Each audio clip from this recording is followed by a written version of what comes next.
Through recent digitization efforts, the Tread of Pioneers Museum has made available to the public, for the first time in decades, several clips of historical footage. The footage was drawn from antique film formats that contain both commercially produced material as well as home movie material. What you are about to view are some of our most recent digitized segments of Howelsen Hill jumping events, Winter Carnival footage, early exploring of Storm Mountain, as well as clips of the Steamboat Springs area. We thank you for your support of the Tread of Pioneers Museum as we continue to preserve and make more of this exciting and unique footage available to you. The 44th Winter Carnival begins at Steamboat Springs, which may be America's most ski-happy civic body. Do the kids get off from school? No. This is school for them, honest. They start when they're knee-high to a hickory slat and go on to this, the nation's largest ski jump. This year, the locals are challenged by an all-star field that includes Finland's Olympic champ, Antti Hivarinen. Among the American entries are Steamboat's own Olympian Marvin Crawford and the holder of the American ski jumping record of 316 feet, Anston Samuelstein, a record set on this course. They're flying high today in the strongest assault on the record in 5 years. But despite all the talent on hand and the new style of jumping imported by the Flying Finns, the record still stands. The winning leap this year, 285. Mighty impressive, but just about par at Steamboat Springs. I think for any kid that has grown up in Steamboat Springs and has an interest in skiing, it's Howelsen Hill has got to be one of the greatest assets that Steamboat Springs has, because it's so readily accessible in terms of location to everybody in the town of Steamboat, and you don't have to have a gigantic mountain to teach kids how to ski and become outstanding competitors. I think the important thing is that the facility is there. It's made available and kept operating by a large number of volunteer people in the town of Steamboat Springs, and it's a vital and important asset to the town of Steamboat. The boat tow, as I remember, I don't remember the year it was built, but I can remember riding the boat tow many times, and it was an interesting ride. And of course, the bumpier it got, the more we liked it as kids. I can also remember one of the first winters we were there, going to the ski jumping competition on Howelsen Hill, and it made a lasting impression on me, and I knew then that that's something I wanted to try and do.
So we went back to a couple of ski carnivals, and I'd always look at Storm Mountain down the street, at the end of the street, and thought, that's going to be a great place to ski. And early on I decided, I think in the early 50s, that I was going to investigate that mountain and see how feasible it really was. So it was in my mind when we really started to do that in 1955 and 6.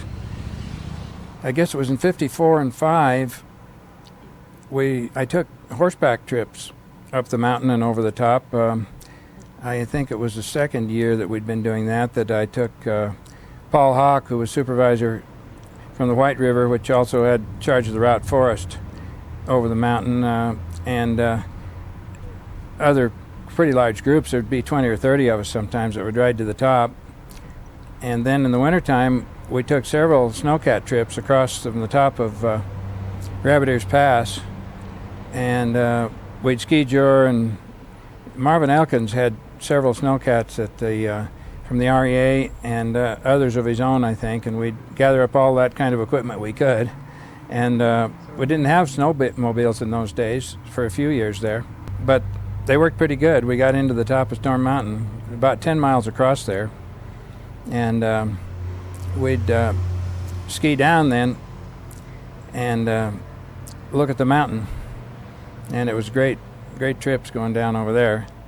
In 1958, it was the year Lisa was born, our daughter. The day after she was born, Bud and Loris Werner and I climbed the mountain from the base out at Walton Creek at 4 in the morning. We were on top at 8. We carried our skis up on the crust, walked up, and skied down, and that was a great trip too. I think we came out at Fish Creek Falls on that one, and kept looking at more and more of the mountain to see if there was any big problems, and it mainly looked like a great place to ski.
Headed up on Highway 40,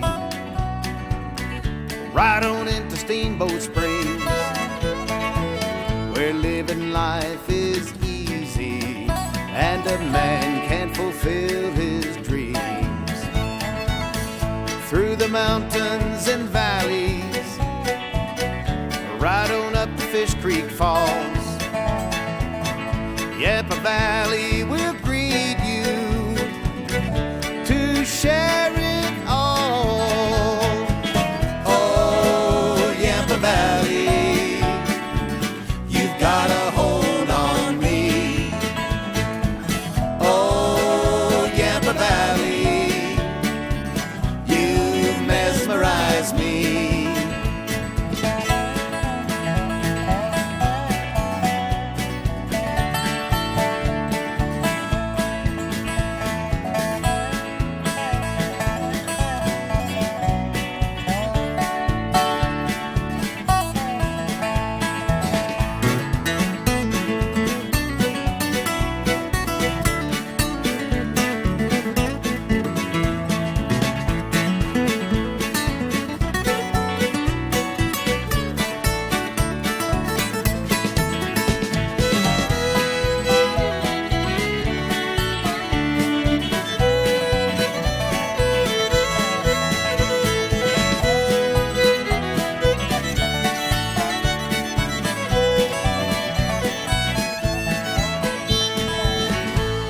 sleeping giant, can you tell me what it is that you dream?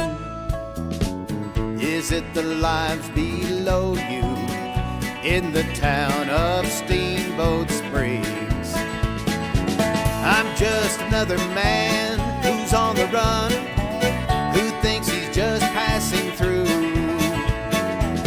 But when in truth you see me come and go, and you see me headed back to